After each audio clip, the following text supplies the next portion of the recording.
Everyone, welcome back to my channel. आज मैं आप सबके लेके आई हूँ क्लास 12 का हमारा चैप्टर नंबर 1 हिस्ट्री का। देखो भाई, हिस्ट्री ना सबको बोरिंग लगती है, आई नो, है ना।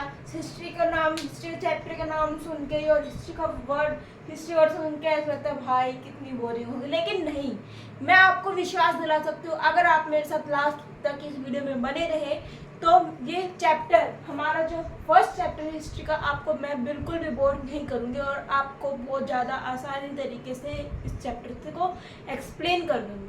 स्टार्ट करते हैं अपनी वीडियो क्लास 12 स्टूडेंट्स। देखो, आज हम पढ़ने वाले अपना हिस्ट्री का चैप्टर नंबर 1, हमारा ब्रिक्स, बीड्स एंड बोन। देखो, मैं जब भी आप लोगों को चैप्टर पढ़ाती हूँ तो उससे पहले मैं आप लोगों को ना मतलब चैप्टर का नेम एक्सप्लेन करती हूँ, है ना। तो इसका क्या मतलब है? ब्रिक्स मतलब होते हैं ईट। क्या होती है ब्रिक्स? ईट को बोलते हैं, ठीक है। बीड्स का मतलब होता है हमारा मोती, ठीक है। और बोन का मतलब होता है हड्डी। तो क्या मतलब है इस चैप्टर का? मोती, ईट, मोती, हड्डी नहीं, इस नाम पे फोकस डालो आप, द हड़प्पन सिविलाइजेशन। अब हम इसमें ऐसे क्या पढ़ने वाले हैं हड़प्पा सिविलाइजेशन में? इसमें क्यों इसका नाम, इस चैप्टर का नाम ब्रिक्स, बीड्स एंड बोन्स रखा हुआ है। हम इस चैप्टर को स्टार्ट करने वाले हैं, तो ध्यान से सुनना इस चैप्टर। हम स्टार्ट करने वाले अपने फर्स्ट ऑफ ऑल इंट्रोडक्शन से, द हड़प्पन सिविलाइजेशन और इंडस वैली सिविलाइजेशन। देखो, हड़प्पा सिविलाइजेशन जो था ना, यानी हड़प्पा सभ्यता, तुमने कहीं ना कहीं पहले भी छोटी क्लास में पढ़ा होगा। हड़प्पन सिविलाइजेशन और इंडस वैली सिविलाइजेशन, देखो हड़प्पा की सभ्यता थी, उसको इंडस वैली सिविलाइजेशन भी बोला जाता था, उसको इंडस वैली के नाम से भी जाना जाता था। अब इंडस ये मत बोलना कि इंडस क्या होता है, इंडस मैं तुम्हें बता देती हूँ, इंडस रिवर का नाम है भाई। किसका नाम है? रिवर का नाम है इंडस। हड़प्पा सिविलाइजेशन और Indus valley civilization is mainly found in north and western region. जो हड़प्पा सिविलाइजेशन थी, मतलब देखो इधर देखो नीचे, जो हड़प्पा सिविलाइजेशन थी वो किस साइड बिलोंग किया करती थी? नॉर्थ एंड वेस्ट रीजन, यानी नॉर्थ वेस्ट के पार्ट में वहां पे बिलोंग किया करती थी, इंडिया के अंदर, ठीक है। Of south Asia extended from north east Afghanistan. कहां से? साउथ एशिया के एरिया से लेके नॉर्थ वेस्ट अफगानिस्तान तक ये एरिया पूरा फैला हुआ था, to Pakistan and north and western India. देखो, आज की बात करूं ना मैं, अगर मोहनजोदाड़ो या हड़प्पा वगैरह की बात करूं आज के टाइम पे, तो आज ये जो एरिया है ना हड़प्पा का, वो आज हमारा पाकिस्तान में चला गया पार्टीशन के बाद। जब हमारा देश आजाद हुआ ना, जब हम इंडिया पाकिस्तान अलग हुआ, तो उस टाइम पे जो हड़प्पा या मोहनजोदाड़ो जो आज मैं आपको पढ़ाने वाली हूँ, वो रिसेंटली पाकिस्तान में, आप गूगल सर्च करके देख सकते हो। Pakistan and the north and western India cities are noted. देखो इसमें यहाँ पे जो सिटीज, यहाँ पे जो शहर थे, वहाँ पे क्या क्या चीजें बहुत ज्यादा इसमें फ्लैश करी गई, इस चैप्टर में जो दिखाई गई है। पहला वहाँ की प्लानिंग, अर्बन प्लान, यानी वहाँ के शहर किस तरीके से बने हुए थे, वहाँ पे क्या क्या हुआ करता था, वहाँ पे कैसे कैसे मतलब रूल्स रेगुलेशन फॉलो हुआ करते थे। बेक्ड ब्रिक्स हाउसेज, यानी ईंटें जो हम घर बनाते वक्त जो ईंटें यूज करते हैं ना, वो भी ये लोग खुद ही बनाया करते थे। वेल डेवलप्ड ड्रेनेज सिस्टम, बहुत ज्यादा डेवलप सिटी थी, एंड ड्रेनेज सिस्टम काफी अच्छा था। ड्रेनेज सिस्टम जानते क्या होता है? ड्रेन मतलब है नाली, जो इनका जो वाटर सप्लाई, जैसे कि हमारे गलियों में जो नाली होती है वो तो ढकी नहीं होती, वो तो ऐसे ही होती है, खुली होती है, लेकिन यहाँ पे जो नालियाँ थी ना, ड्रेनेज सिस्टम यहाँ का बहुत अच्छा था। हर घर में नाली थी, और जो नाली थी ना वो कनेक्ट थी, मतलब जैसे कि इनका ड्रेनेज सिस्टम कहा जाता था ढकी हुआ, जैसे नाली है तो बहुत गहरी होती थी, बड़ी होती थी, इसमें टाइम इनकी सफाई करी जाती थी ड्रेनेज सिस्टम में। हम सब कुछ पढ़ने वाले हैं इसमें। एंड वाटर सप्लाई सिस्टम, और वाटर सप्लाई करने का सिस्टम भी काफी अच्छा था। एक्सक्लूसिव बहुत सारे इन्होंने मोती वगैरह से इन्होंने बहुत सारे सुंदर सुंदर ब्रेसलेट, नेकलेस, ज्वेलरीज वगैरह और भी बहुत सारी चीजें इन्होंने बनाई हुई है। क्राफ्ट प्रोडक्शन भी इनका काफी अच्छा था। Harappan civilization was a city in Indus valley civilization. देखो, हड़प्पा सिविलाइजेशन, वो हड़प्पा क्या एक सिटी है? क्या है हड़प्पा? एक सिटी है जो कि इंडस रिवर के पास में पड़ती है, इसलिए हम इसको हड़प्पा सिविलाइजेशन में क्या है, कभी कभार इंडस वैली सिविलाइजेशन भी बोल देते हैं। दैट फ्लरिश अराउंड, जो कि कब बनी थी? 2600 में बनी थी, 2600 से लेके 1900 तक ये रही थी, उसके बाद ये खत्म हो गई थी। अब खत्म हुई कैसे हुई वो भी हम देखेंगे, पहले हम स्टार्टिंग करें तो पहले देखेंगे कि शुरू कैसे हुई। सो इसका जो जन्म हुआ था 2600 में हुआ था भाई, in the western part of the South Asia, South Asia के वेस्टर्न पार्ट में ये बिलोंग क्या करती थी city, according to the Indus valley. जो ये मैं अभी पढ़ा रहा हूँ ना, इंडस वैली से इसके बहुत सारे मतलब शहर थे, बहुत सारे शहर थे, मैं आपको बताऊंगी। And are also called Harappa civilization. Indus valley civilization को हड़प्पा सिविलाइजेशन भी बोला जाता था। क्या बोला जाता था? जो देखो इस नीचे मैप में देखो, ये था हमारा हड़प्पा, ये हमारा हड़प्पा सिविलाइजेशन मैप दे रखा है बुक में। इधर था हमारा हड़प्पा, ठीक है, दिख रहा होगा आपको, ये एरिया जो है ये हड़प्पा है। इधर ये लोथल, लोथल कहाँ पे था? पंजाब के अंदर था लोथल, लोथल इन गुजरात, सॉरी गुजरात में था लोथल, बाय मिस्टेक निकल गया। लोथल कहाँ पे था हमारा? गुजरात में था।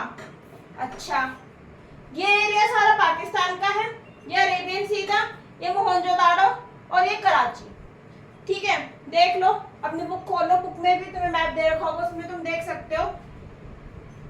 ये लोथल था गुजरात के अंदर, ये Harappa, then Mohenjodaro, then Karachi, and ये साइड ये जो एरिया है इधर ये अरेबियन सी है, इसको मत देखो, ये पाकिस्तान।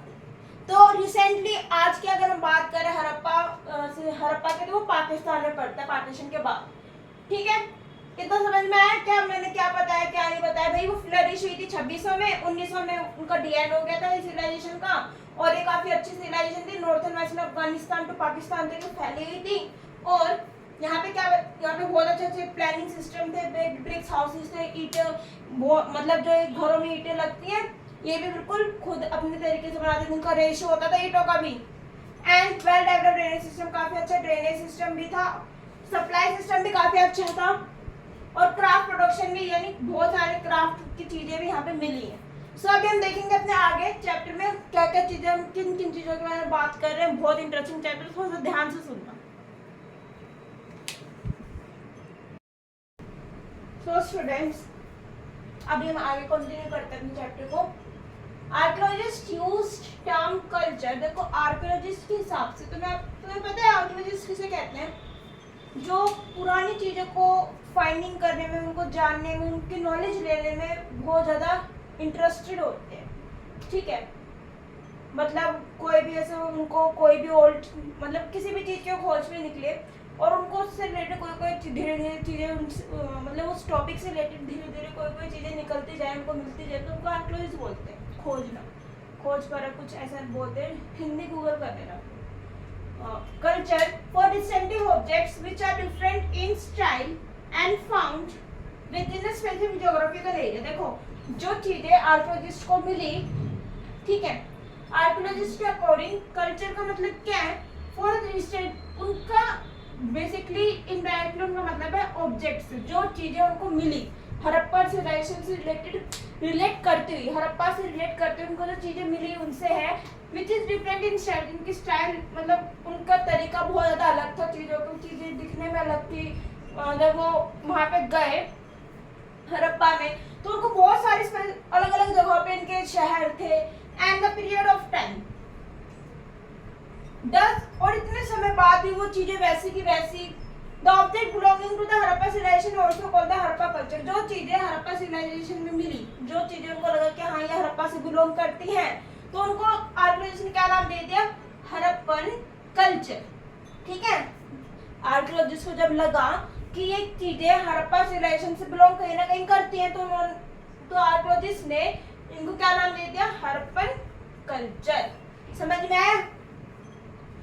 देखो अब इन्होंने, जो हमारे आर्कियोलॉजिस्ट थे, इन्होंने हड़प्पन कल्चर क्यों बोला? कल्चर का मतलब क्या होता है? हड़प्पा तो तुम्हें पता चल गया कि हड़प्पा क्या था, तो कल्चर का क्या मतलब होता है आर्कियोलॉजिस्ट के अकॉर्डिंग? The archaeologist use term culture for distinctive objects which are different in style.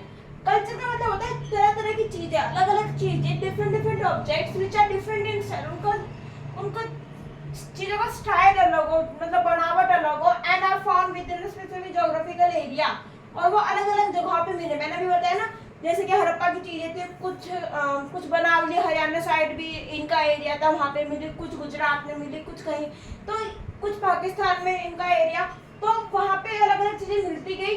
And the period of time 10 object belong civilization culture such as, यहाँ पे कल्चर बेसिकली किस चीज को डोनेट कर रहे हैं, कल्चर का मतलब तो मैंने बता दिया, है ना, जो चीजें अलग अलग जगह पे मिली, लेकिन कौन सी चीज, हम किस चीज के बारे में बात कर रहे हैं यहाँ पे हड़प्पा से, सील्स, यानी सील्स तुमने लैंग्वेज में पढ़ी होगी। सील्स क्या होता है, जो गीली मिट्टी होती है उसमें कुछ ना कुछ लिखा होता है, बाद में उसको सनराइड कर दिया होता है, मतलब एक तरीके सील्स में पहले टाइम में नोटबुक नहीं होती थी, तो इस वजह से पत्थरों पे गीली मतलब जो क्ले होती थी उसमें लिखा करते थे पहले के लोग, और उसको फिर सनराइड करते थे, फिर वो टाइट हो जाती थी, तो उनको हम सील बोलते थे।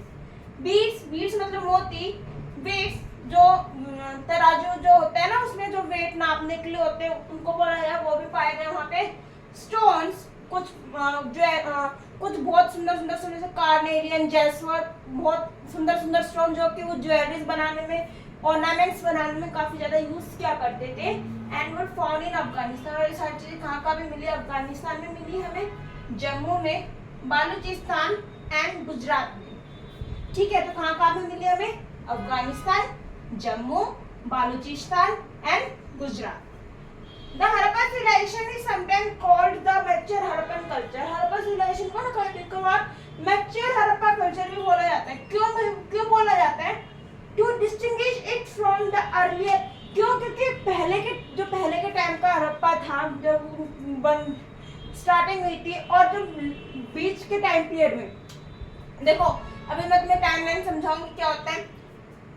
देखो पहले के टाइम का जो हड़प्पा था और जो बीच के टाइम पीरियड में जो हड़प्पा सिविलाइजेशन, मतलब जो पहले का जमाना था हड़प्पा में, उसमें, और जब धीरे धीरे जैसे डेवलपमेंट हुई, तो उस टाइम पे क्या क्या हमें डिफरेंसेस देखने को मिले, हम वो बात कर रहे हैं। And distinguish it from earlier and mature, तो आर्कियोलॉजिस्ट क्या करते हैं, इनमें डिस्टिंग्विश करते हैं, यानी डिफरेंस निकालते हैं कि पहले ऐसा था तो अभी ऐसा है, पहले ये सब यूज किए जाते थे तो अभी ऐसा यूज करते थे। ठीक है। And the Harappa, late Harappa क्यों बोला गया, जब हड़प्पा धीरे धीरे जब हड़प्पा की सिटी का एंड होने लग गया तो उसको हमने लेट हड़प्पा बोल दिया। आया समझ में? मैच्योर मतलब डेवलप हड़प्पा, जब धीरे धीरे वो डेवलप में थे, वो तरक्की की ओर बढ़ रहे थे, बहुत सारी चीजें डेवलप कर रहे थे, उस टाइम की बात है मैच्योर। एंड लेट हड़प्पा यानी जब वो धीरे धीरे मतलब खत्म हो गया था, हड़प्पा एंड हो गया था। ठीक है, सो समझ में आएगा ना? अगर आपको कुछ डाउट लग रहा हो उस चैप्टर में तो मुझे नीचे कमेंट कर देना, मैं आपको रिप्लाई जरूर दूंगी। ठीक है। सो स्टूडेंट्स, अभी हम समझने वाले हैं subsistence strategies in Harappan civilisation. देखो सब्सिस्टेंस स्ट्रेटजी मतलब हमें खाना पीना, भाई खाते क्या थे वो लोग, खाना पीना कैसे क्या करते थे। Here are strategies, strategy means livelihood, रहना क्या, मतलब रहते कैसे थे, खाना पीना क्या था उनका। In Harappan civilization out of which agriculture most efficient. देखो जब हड़प्पा सिविलाइजेशन थी ना भाई, उस टाइम पे कोई ऐसे जॉब के लिए नहीं आता था कि भाई चलो जॉब, सुबह नहा धो ले चलो जॉब के लिए, ऐसा नहीं होता था। पहले एग्रीकल्चर बहुत ज्यादा, यानी खेती बाड़ी बहुत ज्यादा हुआ करती थी। ठीक है। अब यहाँ पे एग्रीकल्चर से क्या मतलब है, देखो strategic means livelihood. Harappa civilisation में कैसे लोग रहा करते थे, वहाँ पे उस टाइम पे लोग खेती बाड़ी बहुत ज्यादा क्या करते थे बेसिकली, और वो बहुत सफिशिएंट, यानी ज्यादा से ज्यादा लोग क्या करते थे, बहुत कम लोग ही ऐसे हुआ, मतलब 0.1% बोल लो कैसे हुआ करते थे जो ना करते थे, बाकी सारे क्या करते थे खेती बाड़ी। अब एग्रीकल्चर में क्या बता रखे, हड़प्पा एट्स प्लांट्स। देखो जो हड़प्पा के लोग थे ना वो वेजिटेबल्स वगैरह उगाया करते थे, तो फिर वो प्लांट्स से मिलने वाले प्रोडक्ट्स ज्यादा खाया करते थे, एनिमल्स से मिलने वाले प्रोडक्ट्स बहुत ज्यादा खाया करते थे। प्लांट से क्या मिलता है, तो आप छोटे क्लास में पढ़ के आए होगे साइंस में, क्या क्या मिलता है प्लांट से, fruits, vegetables and so on, animals से मिल्क, मीट, है ना, फिश एंड फॉल्स। देखो रिवर थी ना, इंडस वाली रिवर थी, तो वहाँ पे उनको फिश भी खाने को मिल जाती थी। जो नॉन वेजिटेरियन लोग हुआ करते थे उस टाइम पे, वो फिश वगैरह या फिर जो वाइल्ड एनिमल हुआ करते थे उनका शिकार क्या करते थे।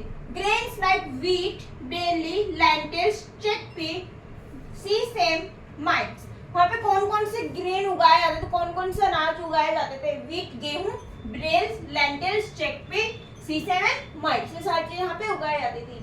And found in some sites in Gujarat. और ये सारी ज्यादातर चीजें कहाँ पे ज्यादातर पाई गई, गुजरात के साइड एरिया में खेती है, मतलब ये सारी चीजें पाई गई है लोथल में। ठीक है, गुजरात में भी, कहाँ पे, लोथल के अंदर। राइस बहुत कम, मतलब राइस का दाना बहुत कम पाया गया है आर्कोबोटेनिस्ट को। देखो ये जो मैं आपको ये व्हीट, लेंटिल, चिकपीस, इसे मैं बता रही थी, इनकी स्टडी कौन करता है, आर्कोबोटेनिस्ट करते हैं। इनको अनाज का एक भुना हुआ दाना मिला था, ब्लैक कलर का इनको भुना हुआ दाना मिला था, जिस वजह से इन्होंने अंदाजा लगाया कि हाँ यहाँ पे अनाज की खेती हुआ करती थी। व्हीट वगैरह, बेली, लेंटिल, चिकपी, ये सभी उगाया करते थे। ठीक है, राइस का दाना मिला है लेकिन वो बहुत कम मिला है। चावल का दाना मिला है लेकिन वो बहुत कम मिला है। Evidences from various sites shows that Harappa grew grains. जो इनको एक तरीके से एविडेंस आर्कियोलॉजिस्ट को मिलते चले गए, तो इन्होंने अंदाजा लगा लिया कि हाँ हड़प्पा के जो लोग हुआ करते थे वो लोग कहीं ना कहीं खेती बाड़ी भी क्या करते हैं, खेती भी क्या करते थे, और गेहूं वगैरह भी उगाया करते थे, जैसे कि व्हीट हो गया, barley, lentil, chickpeas, sesame. Mines are also found in some sites in Gujarat. There are rare evidence of rice. Rice बहुत ज्यादा कम पाए गए हैं। And also a wide range of, और ज्यादातर ना लोग, मैंने आपको बताया ना, एक बहुत ज्यादा मतलब शिकार, कुछ लोग नॉन वेजिटेरियन हुआ करते थे, ग्राहिल जैसे जानवरों का शिकार क्या करते थे। एंड और जो रिवर जा रखी होती थी वहां से ये वाटर वगैरह ले लिया करते थे। सो आपको ये खाना पीने वाली पार्टी समझ में आ गई ना, ये समझ में आया क्या क्या वो लोग खाया करते थे, क्या किससे वो रहा करते थे। ठीक है, सो अभी हम आगे देखेंगे। अब हम पढ़ने वाले अपने एग्रीकल्चर टेक्नोलॉजी के बारे में, वो कैसे क्या, मतलब वहाँ पे कैसे क्या हुआ, कैसे वहाँ पे चीजें मिली, हम उसके बारे में पढ़ने वाले कि अब हमने पढ़ लिया ना ग्रेन्स वगैरह वहाँ पे उगाया करते थे। सो वहाँ पे कैसे वो टूल्स यूज किया करते थे, वही सब हम इसमें पढ़ने वाले हैं आगे। रिप्रेजेंटेशन ऑन सील्स मिली, टेराकोटा स्कल्पचर्स मिले। देखो तुम्हारी बुक में ना एक बुल की टेराकोटा बुल दे रखा होगा, वो ना बर्न्ड क्ले यानी आग में तपाकर बनाया गया, वो यानी क्ले से बनाया गया, एक तरीके से समझ लो। And indicate that bull was also known as oxen, और माना जाता है कि जो बुल दिखा रखा है ना टेराकोटा के बना हुआ, एनसीईआरटी की बुक खोल के बैठो, मैं तुम्हें फिर कह रही हूँ एनसीईआरटी की बुक खोलो, उसमें तुम्हें बुल दे रखा होगा जिसको हम ऑक्सन भी बोला जाता है। क्या बोला जाता है? ऑक्सन। वो यूज, अब ये जो बुल है ना वो किस लिए यूज किया जाता था? प्लोइंग फील्ड, खेत को जोतने में, यानी खेत को प्लो करने में ये यूज किया जाता था। Terracotta model of plough are found in, और ये कहाँ पे मिला है हमें? चोलिस्तान में मिला है एंड बनावली, ये दोनों ही साइड कहाँ पे? हमारी हरियाणा के अंदर। देखो मैप फिल करने के लिए आ सकता है आपको बोर्ड एग्जाम में कि चोलिस्तान और बनावली फिल करो, तो दोनों ही साइड हमारी हरियाणा साइड है। ठीक है, लोथल हमारा गुजरात में है। Evidences of profit also found in Kalibangan, और जो प्रोफिट के यानी जो एविडेंसेस थे ना जहाँ पे खेत को प्लो किया गया है, वो कहाँ पे मिले हैं? कालीबंगन राजस्थान के अंदर मिले हैं। याद रखो कौन सी काली लिखते जाओ, क्या कालीबंगन राजस्थान में, बनावली हरियाणा में। And the profit also two sets of furrows, यानी टू सेट्स ऑफ फोरोज मतलब है क्रॉप पैटर्न यूज किया गया है। जैसे कि कोई खेत है, ध्यान से देख लो, ये खेत है, अब मुझे एक टाइम पे 2 क्रॉप उगानी हो, मान लो मैं किसान हूँ, ठीक है, अब मुझे क्या करना, एक टाइम पे 2 क्रॉप उगानी, तो मैं क्या करूँ? क्रॉप पैटर्न का यूज करूंगी, यानी खेत को बीच से डिस्ट्रीब्यूट कर दूंगी, हाफ पे कोई दूसरी क्रॉप उगाऊंगी और हाफ खेत पे कोई दूसरी क्रॉप उगेगी। ठीक है, तो ऐसे भी ये लोग क्या करते थे, एक बार में 3 क्रॉप भी उगाया करते थे लोग, जैसे कि एक यहाँ पे 3 डिस्ट्रीब्यूशन कर देते थे। तो ये पैटर्न भी ये लोग फॉलो क्या करते थे। आई होप आपको ये पैटर्न याद होगा, आपने 8th क्लास में साइंस में पैटर्न पढ़ा होगा। The plough field has 2 sets of furrows, crop grown together। इस वजह से क्या होता है, 2 या 3 क्रॉप, हम इसको इस पैटर्न से हम 2 या 3 क्रॉप बहुत आसानी से उगा सकते थे या है। ठीक है, आज भी आपको कहीं ना कहीं अगर हम हरियाणा साइड जाएंगे तो एक पैटर्न आपको कहीं ना कहीं जरूर देखने को मिलेगा। There are evidences of copper tool, copper के बहुत सारे एग्रीकल्चर टूल्स भी पाए गए हैं, स्टोन्स मिले हैं, ब्लेड टूल्स, बहुत सारे मतलब ब्लेड टूल्स जो एग्रीकल्चर में यूज किए जाते थे वो मिले हैं। However, archaeologists are not sure what kind of tools were used for। देखो बहुत सारी चीजें इनको मिली है, टूल्स, एग्रीकल्चर टूल इनको बहुत सारे मिले आर्कियोलॉजिस्ट को, लेकिन आर्कियोलॉजिस्ट इसको फाइंड नहीं कर पा रहे कि इन टूल्स को वो कहाँ मतलब जो उस टाइम पे जो हड़प्पा के लोग हुआ करते थे वो इन टूल्स को कहाँ कहाँ यूज क्या करते थे, उनको एक चीज पता नहीं चल रही है हमारे आर्कियोलॉजिस्ट को। ठीक है, तो आपको ये बात समझ में आया हमारा एग्रीकल्चर टेक्नोलॉजी कैसे कैसे थे भाई, कहाँ पे थे, ये जरूर याद रखना कि एग्रीकल्चर वो कहाँ पे बहुत ज्यादा फेमस था, हरियाणा में। ठीक है, कालीबंगन राजस्थान के अंदर इनका हुआ करता था। और ये भी याद रखना कौन से कहाँ पे उगाया जाता था। ठीक है, और क्या क्या था, वीट था, लेंटिल, चिकपी, कौन कौन सी क्रॉप थी, एक बार मुझे कमेंट कर दो कौन कौन सी क्रॉप मैंने अभी आपको बताई थी। Wheat, lentils, chickpea, sesame, mites and rice बहुत कम पाया गया। तो ये 5-6 क्रॉप है, आप बिल्कुल टिप्स पे याद करो और कहाँ पे उगाए जाते थे। मैप बेस्ड क्वेश्चन में जरूर पूछा जाता है। सो स्टूडेंट्स, आगे इस चैप्टर में क्या बोला हुआ है, most Harappan sites are located on semi arid land. बहुत सारी जो हड़प्पन साइट्स थी ना वो सेमी अरिड लैंड पे लोकेटेड थी, यानी बनी हुई थी। Irrigation was also required for agriculture. Irrigation भी बहुत ज़्यादा इंपॉर्टेंट था एग्रीकल्चर के लिए, यानी खेती बाड़ी के लिए इरिगेशन, खेती जुताई वगैरह भी बहुत ज़्यादा इंपॉर्टेंट थी। ट्रीज ऑफ कैनाल्स बनाई हुई थी बहुत ज़्यादा, मतलब कैनाल्स यानी नालियों को बोलते हैं, नालों को।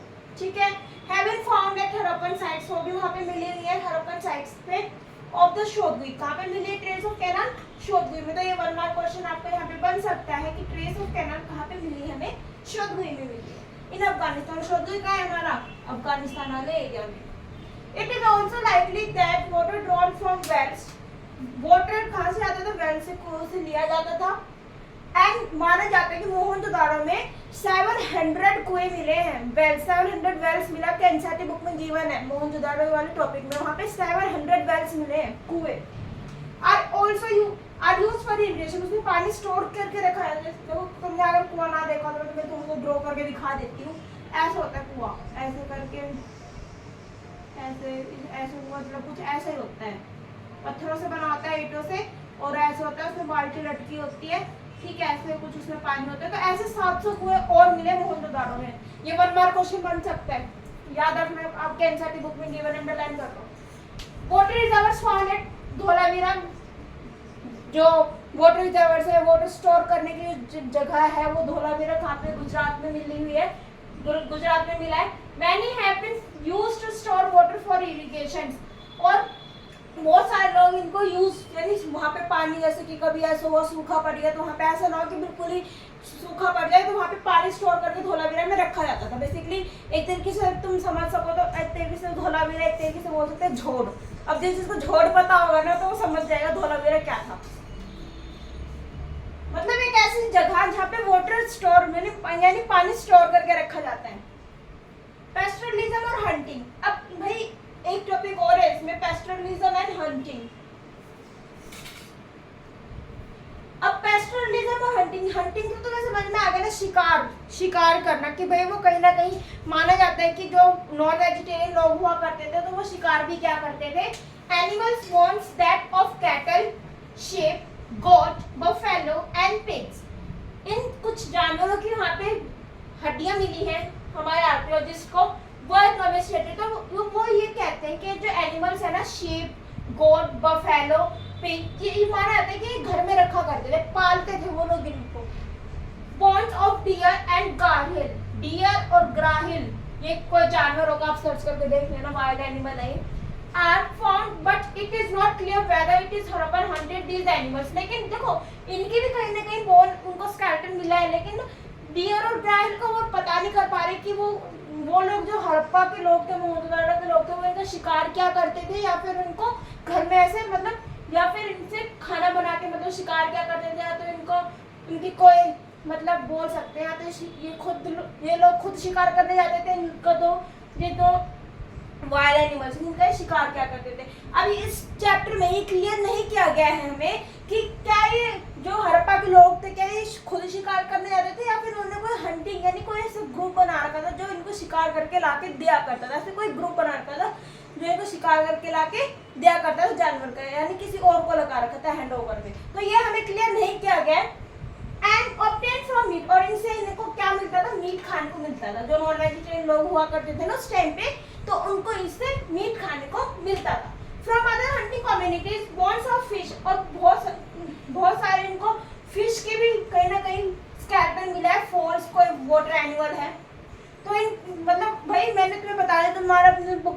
तुम्हारा मैप दे रखा, तुमने उसमें देखा होगा इंडस रिवर बहती जा रही थी, तो सिंपल सी बात है जब वहाँ पे इंडस रिवर बहती जा रही है तो ऑब्वियसली वहाँ पे फिश वगैरह तो मिलेगी पानी में, तो उनको भी हंट करके खाया करते थे। And they are also found, तो वहाँ पे इनके यानी फिश के भी वहाँ पे कहीं ना कहीं स्केलेटन आर्कियोलॉजिस्ट को हमारे स्टडी में मिला है। तो आपको ये समझ में आ गया? अब मोहनजोदाड़ो वाले टॉपिक पे हम पहुंच चुके हैं। तो मोहनजोदाड़ो में क्या बोला हुआ है? Plan urban centres of Harappa civilisation. Mohenjodaro was built on 26th century. याद रखना मोहनजोदाड़ो कब बना था? ये बना था हमारे 26th सेंचुरी में, BCE में। It was one of the largest cities of the ancient Indus Valley civilization। ये सबसे पुरानी सिटी है, सबसे पुरानी सिटी है इंडस वैली सिविलाइजेशन की। Mohenjodaro was the most advance city, और माने जाते हैं बहुत डेवलप्ड। एडवांस लिखा है ना, एडवांस हम क्यों कह रहे हैं? क्योंकि बहुत भाई थे, एडवांस थे तभी बोलना पड़ रहा है ना। एडवांस इसलिए है थे क्योंकि बहुत ज़्यादा डेवलप्ड थे। And this time build with planning, और बहुत ज़्यादा प्लानिंग से, हर चीज़ यहाँ पे प्लानिंग से ही बनाई हुई थी। जितनी भी चीज़ थी यहाँ पे सारी ही प्लानिंग के दौरान ही बनाई हुई थी। देखो यहाँ पे अगर तुम गूगल करके इनके फोटोज वगैरह देखो ना तो तुम्हें पता चल जाए कि कितने मतलब बोल सकते कितनी प्लान सिटी थी, कितनी अच्छी थी, वेल डेवलप्ड थी। The city was divided into 2 parts. लेकिन जो मोहनजोदाड़ो की सिटी थी ना, ये 2 पार्ट में बटी हुई थी। 2 पार्ट में डिस्ट्रीब्यूशन था, 2 पार्ट्स में। First Citadel and second one which is lower town. First कौन सी थी? Citadel and second one lower town. ये क्वेश्चन पक्का पूछा जाएगा 1 मार्क्स में, तो इसको ध्यान से सुन रहे। बहुत इंपॉर्टेंट टॉपिक है, बोर्ड एग्जाम में बहुत इंपॉर्टेंट है ये topic. Citadel smaller but higher settlement. Citadel वैसे तो छोटा था लेकिन ऊपर हाइट पे बना हुआ था, यानी थोड़ी सी हाइट पे बना हुआ था, ठीक है। लेकिन वैसे इसका साइज जो देखा जाए लोअर टाउन से वो छोटा था। अब लोअर टाउन क्या था? लार्जर, ये बड़ा था बट लोअर सेटलमेंट। इसमें घर छोटे छोटे थे, वैसे ही साइज में काफी बड़ा था लोअर टाउन। तुम्हारे बुक में मैप दे रखा होगा सिटाडेल लोअर टाउन, उसको देख लो, वो तुम्हारा बेस्ट एग्जांपल है। आगे सिटाडेल में क्या बोला गया? Citadel was walled. सिटाडेल में वॉल थी, दीवारें थी, विच मीन्स फिजिकली सेपरेटेड। हर घर में दीवार थी, इसका मतलब ये था कि हर घर दूसरे घर से अलग है, अटैच नहीं थे। कि हड़प्पा में सब अटैच थे ना, वैसे यहाँ पे ऐसे नहीं। यहाँ पे वॉल बनी हुई थी, हर घर के बाहर चारों तरफ वॉल बनी हुई थी, जिससे पता चलता था कि सारे घर अलग है। सेपरेटेड फ्रॉम लोअर टाउन, और बीच में ना सिटाडेल और लोअर टाउन के बीच एक दीवार थी, उससे पता चलता था कि इस साइड सिटाडेल और इस साइड लोअर टाउन, तो ये अलग थे दोनों। Buildings are constructed on mud bricks platform. Mud से बना रखी होती थी वो ब्रिक्स, ब्रिक जो ईंटें बनाते थे, इनका पूरा स्टैंडर्ड रेशो होता था, खुद बनाते थे, सूरत में तपा के बनाई जाती थी ईंटें, जो घर में यूज करते थे घर बनाते वक्त, वो ईंटें खुद बनाया करते थे। There were variations of the Harappan settlements, those walls between the wall along that and represent physically separated। दोनों के बीच में दीवारें हुआ करती थी जो कि अलग दिखाती थी दोनों को from each other। The structure of citadel that were probably used for special public purpose। और जो citadel था वो बहुत स्पेशल पब्लिक पर्पस के लिए यूज किया जाता था। These included the warehouse and great bath। जैसे कि दो जगह थी इसमें citadel में जो बहुत ज्यादा स्पेशल ओकेशन पे यूज किया जाता है। ग्रेट बात है तो वो माना जाता है वो स्पिरिचुअल है, यानी जब कोई जैसे कि कोई पूजा वगैरह हो या कोई फेस्टिवल हुआ कर रहा है तो उस टाइम पे ग्रेट बाथ में पूजा वगैरह किया जाती थी। तो उस टाइम पे ये मतलब भगवान से रिलेटेड भी कुछ ये बता रखा है कि ग्रेट बाथ कुछ ये पूजा वगैरह करते थे, कोई भगवान वगैरह को मानते थे, तो उस टाइम पे यहाँ पे कोई मतलब ग्रेट बाथ में वो पूरा होता था, स्पिरिचुअल माना जाता था, पवित्र बोलते इसे, ठीक है, तो वो माना जाता था। सो ये समझ में आया ग्रेट बाथ। अभी हम आगे और पढ़ने वाले ग्रेट बाथ के बारे में। सो ये हमारा मोहनजोदाड़ो के ऊपर था, ये क्वेश्चन जरूर रेडी कर लेना आप लोग। अब हम पढ़ने वाले अपने लोअर टाउन के बारे में। तो लोअर टाउन के बारे में मैंने आपको पहले थोड़ा बहुत बता दिया, तो मैं पूरा प्रॉपर पॉइंट्स बता देती हूँ आपको। इट वॉज ऑल्सो वॉल्ड, जैसे कि सिटाडेल के वहाँ पे वॉल की दीवार बनी हुई थी, वैसे लोअर टाउन में भी दीवार बनी हुई थी। Archaeologist assume that most of people live in a city and work there. तो वो आर्कियोलॉजिस्ट एज्यूम करते हैं, सोचते हैं कि शायद से वहाँ पे लोग रहा करते थे और वो सिटी में काम करने जाया करते थे, मतलब वहाँ पे सिटी में रहा करते थे और काम भी वहाँ पे किया करते थे। Bricks were use there was sun dried bricks. जो ब्रिक्स वहाँ पे घर बनाते वक्त यूज की जाती थी, ईंटें जो यूज की जाती थी घर बनाते वक्त, वो खुद बनाया करते थे और वो धूप में सुखा के, यानी क्ले से बनाया करते थे और उसको धूप में सुखाया जाता था। There what standard ratio bricks जो होती थी, ईंटें जो होती थी, उनका पूरा स्टैंडर्ड रेशियो होता था। वो रेशियो क्या था याद रखना, where the length and breadth were 4 times and the twice the height respectively. इनका प्रॉपर रेशियो होता था ईंट बनाने का कि जो लेंथ और ब्रेथ थी वो 4 टाइम यानी 4 इंटू होती थी twice, 4 time and twice the height, जितनी उसकी हाइट होती थी उसको ट्वाइस होता था 4 टाइम, ठीक है। हाइट ट्वाइस होती थी यानी 2 इंच बड़ी होती थी और जो लेंथ ऐसे होती थी ये 4 इंटू होती थी, ठीक है। अब ड्रेनेज सिस्टम में क्या बता रखा है, one of the distinctive features of Mohenjodaro. Drainage system ये बहुत ज्यादा इंपॉर्टेंट है, पूछा जा सकता है। One of the distinctive feature, ये मोहनजोदाड़ो का सबसे इंपॉर्टेंट फीचर्स में से एक है carefully system, careful plan drainage system. Drainage system यानी जो इन्होंने नालियों का जो वो सिस्टम बना रखा था कि वो कनेक्टेड हुआ करती थी आपस में और वो जाके एक जगह पे मिल जाती थी, वहाँ पे वेस्ट वाटर जाता था, ठीक है। Streets and roads were grid patterns. Grid pattern तुमने कभी मैप खोल के देखा होगा गूगल पे, तो तुमने देखा होगा कुछ ऐसे ऐसे ऐसे ऐसे ऐसे ऐसे कुछ आता है ना, ऐसे मतलब पूरा ऐसा आता है कि ये है, फिर ये है, फिर यहाँ पे गली है, फिर ऐसे है, फिर यहाँ पे शॉप है, तो इसको ग्रिड पैटर्न बोलते हैं। इंटरसेक्टिंग एट राइट एंगल, वो कहाँ पे जाके मिलते थे, राइट एंगल पे ऐसे जाके वो मिल जाते थे, ऐसे ऐसे, ठीक है। Archaeologist believe that drains were firstly made. तो आर्कियोलॉजिस्ट ऐसे मानते हैं, विश्वास करते हैं कि जब ये घर बनाना स्टार्ट करते थे तो पहले ड्रेन्स यानी सबसे पहले नालियां बनाई जाती थी घर के चारों तरफ, उसके बाद घर बनाया जाता था, ठीक है। Were firstly made and then houses were built. Domestic waste water, जो ये नालियां हुआ करती थी, जो ये ड्रेन्स हुआ करती थी, इसमें जो ये वेस्ट वाटर हुआ करता था वो यहाँ से फ्लो के जाया करता था। और इनकी स्पेशली एक अच्छी बात ये होती थी कि जो ये नालियां हुआ करती थी ऊपर से बिल्कुल कवर हुआ करती थी, ढकी हुई होती थी। Houses needed one wall along the street. तो जैसे कि घर था तो उसके पीछे एक दीवार खड़ी हुआ करती थी, हर घर के पीछे एक दीवार हुआ करती थी, तो उसके पीछे से ये नालियां बनी होती थी, उसमें से वेस्ट वाटर जाया करता था और ये दिखाई भी नहीं देता था। क्यों, मैंने अभी बताया, क्योंकि कवर हुआ करती थी, ईंटों से पत्थरों से इनको कवर किया जाता था, ठीक है। स्टूडेंट्स देखो अब यहाँ पे ना डोमेस्टिक आर्किटेक्चर के बारे में पढ़ना। डोमेस्टिक यानी तुम्हें पता होगा, तुम डोमेस्टिक एनिमल्स में पढ़ चुके हो, पालतू। यहाँ पे पालतू का मतलब यहाँ पालतू नहीं, यहाँ पे खुद का, डोमेस्टिक मतलब खुद का। Most of residential buildings were centred on the courtyards of with rooms. जैसे कि रूम्स हुआ करते थे, उनके बाहर विरांडे तुमने सुने होंगे, पहले गांव में हुआ करते थे, घर के बीच में बहुत बड़ा विरांडा था जहाँ से लाइट आया करती थी। All sides courtyard probably central activity such as, वहाँ पे बैठ के कुकिंग खाना पकाया करते थे, वीविंग सिलाई कढ़ाई वगैरह किया करते थे। And there were no windows, घर में कोई विंडो नहीं हुआ करती थी। वॉल्स अलोंग, जैसे घर की दीवार होती थी तो उसमें कभी भी कोई विंडो नहीं हुआ करती थी ग्राउंड लेवल पे। The main entrance does not give.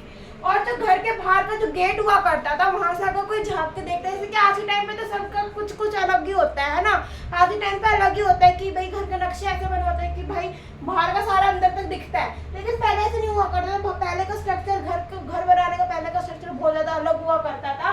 जब कोई बाहर से झांक के देखता भी था तो उसको अंदर को पूरा नहीं दिखा करता। जैसे कोई बाहर का आता है तो उसको बाहर के वरांडा वाले, वरांडा से पहले जो इनका बैठक हुआ करती थी उसमें उसको बैठा दिया जाता था, मतलब अंदर तक नहीं लेके जाया जाता था घर के। Every house had its own bathroom, हर घर में बाथरूम हुआ करते थे।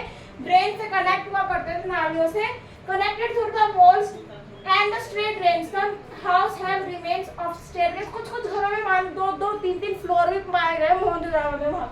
वहाँ पे सीढ़ियां हुआ करती थी, स्टेयरकेस 2-2, 3-3 फ्लोर हुआ करते थे, सेकंड स्टोरी तक, सेकंड फ्लोर तक या छत तक जाने के लिए वहाँ पे सीढ़ियां हुआ करती थी घरों में। मैंने हाउस हैड वेल्स, बहुत सारे घरों में, ज्यादातर सारे घरों में मोहनजोदाड़ो में ज्यादातर सारे घरों में कुएं पाए गए और माना जाता है वहाँ पे मोहनजोदाड़ो में टोटल 700 कुएं पाए गए हैं। तुम्हारे एनसीईआरटी बुक में लिखा हुआ है। Often are rooms that could be reached from outside and used by passers-by. Total number of wells Mohenjodaro में कितने वेल्स पाए गए? टोटल 700 वेल्स पाए गए। तो आई होप आपको ये वाला समझ में आया होगा। डोमेस्टिक आर्किटेक्चर मतलब इसमें हमें बताया घर का स्ट्रक्चर कैसे हुआ करते थे, घर के नक्शे कैसे हुआ करते थे, वो सब हम इसमें बताए हुए हैं, ठीक है।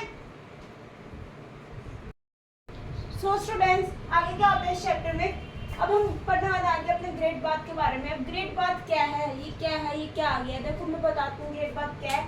It was a large rectangular tank, एक बहुत मतलब रेक्टेंगुलर टाइप का, जैसे तुम अगर कोई हरियाणा साइड रहता हो तो तुमने देखा होगा झोड़, झोड़ तो देखा है ना तुमने।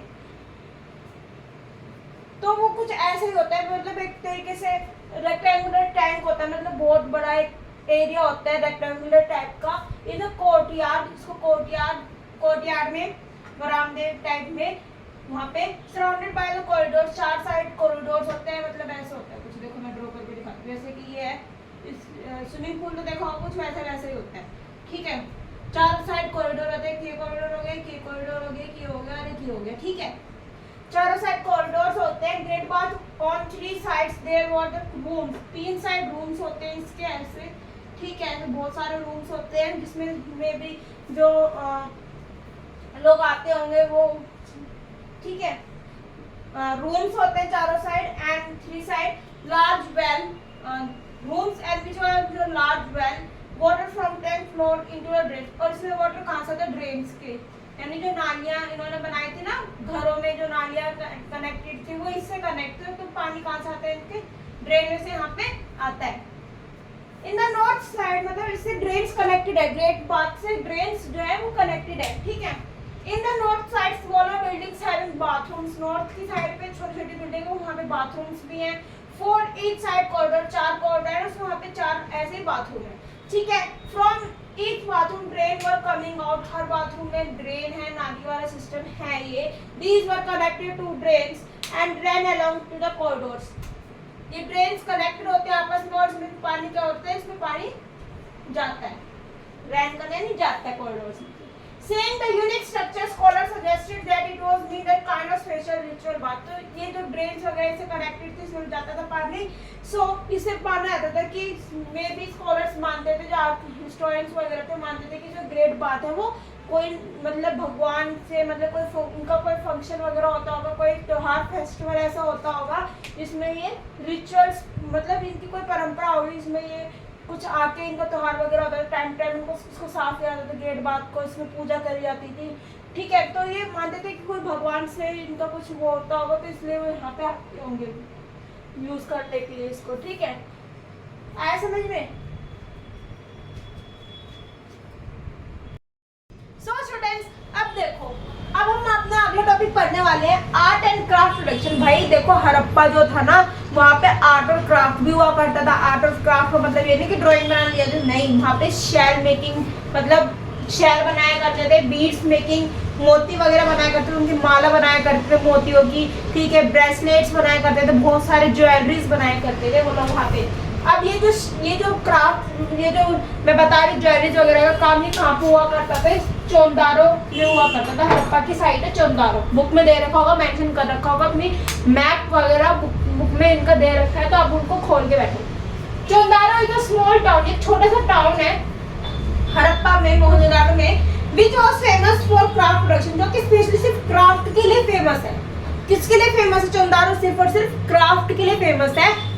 The city was exclusively busy in craft production। यहाँ पे ज़्यादातर क्राफ्ट का ही काम होता है, लाइक जैसे कि बीड मेकिंग हो गया, यानी मोतियों की माला बना दी, ऐसा काम। शेल कटिंग, तुम्हारे बुक में ना एक मोतियों की माला भी दे रखी होगी पिक्चर में, ध्यान से देखो। शेल कटिंग का सॉरी, शेल कटिंग का काम होता है मेटल वर्किंग, मेटल पे काम किया जाता है, यानी 2 मेटल को आपस में मतलब मिलाया जाता है, तो उनकी कोई ना कोई ब्रेसलेट टाइप माला बनाई जाती थी। एंड सील मेकिंग का भी होता था, वेट वगैरह बनाया करते थे, weight making. The materials used in making all the craft were carnelian. जो मटेरियल यूज किया जाता था क्राफ्ट बनाने में, वो कौन सा पत्थर हुआ करता था? उस पत्थर को बोला जाता है, रेड कलर का पत्थर होता था, इसको नाम दिया जाता था कार्नेलियन। ये बहुत ब्यूटीफुल कलर का पत्थर होता था, रेड कलर का, रेड कलर होता था। जैस्पर, क्रिस्टल, ये सारे पत्थरों के नाम है। Jasper, crystal, quartz, copper, bronze, gold का बहुत यूज किया जाता था, गोल्ड का, शेल, टेराकोटा। तो इन सब चीजों का वो ज्वेलरीज बनाने में यूज किया करते थे, ऑर्नामेंट्स बनाने में हड़प्पा में, मोहनजोदाड़ो में यूज किया करते थे। The beads were made in different shapes. अब जो ये मोती, मतलब ये जो माला वगैरह बनाते थे ना, ऑर्नामेंट्स वगैरह, ज्वेलरीज वगैरह बनाया करते थे ये लोग, तो इनकी जो शेप होती थी वो बहुत ज़्यादा अलग अलग टाइप की थी। किसी की सर्कल होती थी, किसी की स्क्वायर टाइप होती थी, किसी की ऐसे डिस्क टाइप होती थी, तो सबके अलग अलग शेप हुआ करती थी। शेप्स तो पढ़ के आए हो ना मैथ्स में। एंड फॉर्म लाइक जैसे की इसमें बहुत सारी शेप है, डिस्क शेप होती थी, सिलेंड्रिकल शेप होती थी, किसी की स्फेरिकल होती थी, गोल होती थी, किसी की बैरल शेप होती थी and segmented special drills were found at Chanhudaro, Lothal and Dholavira. तो इनकी ड्रिलिंग स्पेशली कहाँ होती थी, कहाँ पाए गए ज्यादातर मोती वगैरह, ये जो ऑर्नामेंट्स है वगैरह कहाँ पे पाए गए, चोंडारो, लोथल एंड धोलावीरा। समझ में आया आपको? तो स्टूडेंट्स अब हम अपने चैप्टर कंटिन्यू करने वाले हैं। The cities like Balakot and Nageshwar. देखो दो सिटी, पहला है Balakot and second one is Nageshwar. I hope मेरे इस चैप्टर की वीडियो आपको समझ में आ रही होगी। अगर आपको कहीं कोई डाउट लग रहा हो तो मुझे कमेंट कर देना। वन स्पेशलाइज्ड सेंटर्स, कुछ ये दो सेंटर्स ऐसे कुछ स्पेशल सेंटर्स थे फॉर मेकिंग शेल, जहाँ पे शेल बनाए जाते थे, यानी मोती शेल वगैरह बनाए जाते थे, शेल के ऑब्जेक्ट्स में शेल देखे होंगे व्हाइट कलर के, देखिए लाइक द बैंगल, जैसे कि यहाँ पे बैंगल्स बनाए, शेल की बैंगल्स बनाई जाती थी, चूड़ियां, a large long handed spoon, एक बड़े मतलब एक बड़े से चम्मच में हाथ में लेके स्पून बनाए जाते थे, कप बनाए जाते थे, विद कप शेप बॉल कटोरे वगैरह भी बनाए जाते थे, इनले, यानी सारी चीजें क्ले से बनाई जाती थी। अब हम आगे बढ़ने वाले हैं सेंटर्स फॉर प्रोड्यूसिंग मटेरियल्स। अब ये मटेरियल्स देखो बना तो रहे हैं, अच्छी बात है बना रहे हैं, लेकिन ये सारी चीजें लाते कहां से थे? Materials for some productions were locally available, कुछ मटेरियल्स अवेलेबल रहते थे दूर, मतलब अलग अलग जगह से लेके आते थे चीजें। For some materials were transported from, कुछ चीजें बाहर से लेते थे। And the aluminium plain terracotta toy models of bullock cart, जैसे कि टेराकोटा तुम्हें पता है क्या होता है terracotta?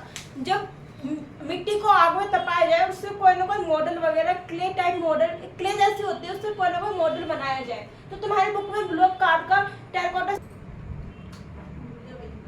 Bullock carts are found, तो वहां से बहुत सारे बुलक कार्ड्स भी पाए गए। This suggest that bullock carts are one of the most important means of, तुम्हारा मतलब जो बुलक कार्ड्स है ना, बैलगाड़ी को बोलते हैं बुलक कार्ड्स, तो वहां पे ये मींस ऑफ ट्रांसपोर्ट था। क्या था? मींस ऑफ ट्रांसपोर्ट, यानी लोग इसमें बैठ के दूर दूर तक जाया करते थे, ट्रैवल किया करते थे दैट टाइम, उस टाइम पे। रिवर एंड रूट्स, यानी रिवर से भी लोग रिवर के थ्रू भी ट्रैवल किया करते थे, ट्रेड किया करते थे।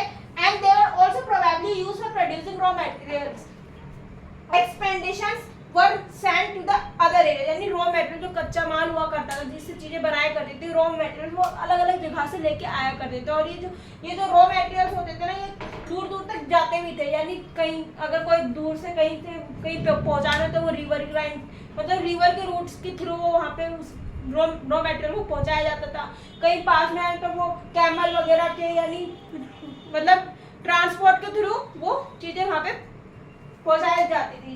जैसे कि आज तो क्या होता है, आज तो डिलीवरी मैन होता है, वो बाइक वगैरह पे आ जाते हैं, स्कूटर वगैरह, लेकिन पहले ऐसे नहीं होता था। पहले रिवर के थ्रू प्रोड्यूस मतलब रूट रिवर के थ्रू वहाँ पे ट्रांसपोर्ट ट्रेड किया जाता था, और किसके थ्रू? फुट के थ्रू। ठीक है। सो स्टूडेंट्स, अब हम पढ़ने वाले अपना आगे कि कौन सा स्टोन कहाँ से लिया जाता था ऑर्नामेंट्स बनाने के लिए? शेल। अब जैसे शेल है तो कहाँ से आता था? नागेश्वर, बालाकोट। ब्लू स्टोन, जिसको लैपिस ब्लूजी बोला गया है यहाँ पे, वो कहाँ से लिया जाता था? शोध हुई अफगानिस्तान में। ठीक है। कार्नेलियन ग्लोजी स्टोन, जिसको बोला जाता था, कहाँ से लिया जाता था? गुजरात के बहरूच से। सिक्सटाइट साउथ राजस्थान से लिया जाता था, और नॉर्थ गुजरात में भी ये मेटल पाया जाता था। अब ये मटेरियल्स है और ये सिटीजन हासिल है, मेटल है वो राजस्थान से आता था ज्यादातर। कॉपर जो ये यूज करते थे ज्वेलरीज वगैरह में, वो खेतरी से आता था राजस्थान से, ये भी राजस्थान से आता है कॉपर भी। गोल्ड जो ये ज्वेलरीज को कोट करने के लिए या फिर ज्वेलरीज में एक इम्प्रूवमेंट, एक अच्छा शाइन आने के लिए यूज किया करते थे गोल्ड का, वो साउथ इंडिया से लेते थे। ठीक है। याद रखना कौन सा किससे लिया जाता था? Evidence of Harappan contact with descendants. अब इसमें क्या क्या एविडेंसेस मिले थे उनको? Trace of nickel have been found after the chemical analysis. जब निकल को केमिकल वगैरह में चेक किया गया, केमिकल डाल के, तो बहुत Omani copper and Harappan artefacts. तो इसका जो प्रभाव है, देखो तुम्हारे बुक में ओमन जार लिखा होगा एक, ठीक है, तो फिर उसमें आपको ये बता रखा होगा कि ओमिनी कॉपर, मतलब जो कॉपर का जार था, मतलब जो ओमन जार था, उसको उस पे कॉपर की कोट थी। ठीक है। एंड द हड़प्पन आर्टिफैक्ट्स, और वो भी एक हड़प्पा आर्टिफैक्ट्स का कहीं ना कहीं पार्ट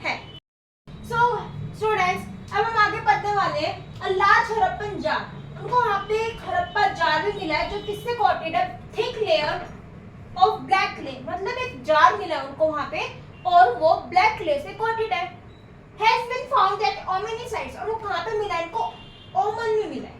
ओमिनी लिखा है यहाँ पे, वो ओमन में मिला, करेक्ट ओमन है, वो साइट का नाम ओमन है। It is possible that the Harappan exchange the contact these vessels for Omni copper. तो ये माना जाता है कि ये हो सकता है कि द हड़प्पन एक्सचेंज, तो हो सकता है कि हड़प्पन ने इनको एक्सचेंज कर लिया वेसल, बर्तन, मतलब ये हो सकता है कि किसी चीज के बदले बर्तन पे एक्सचेंज करते हैं, गुड्स में।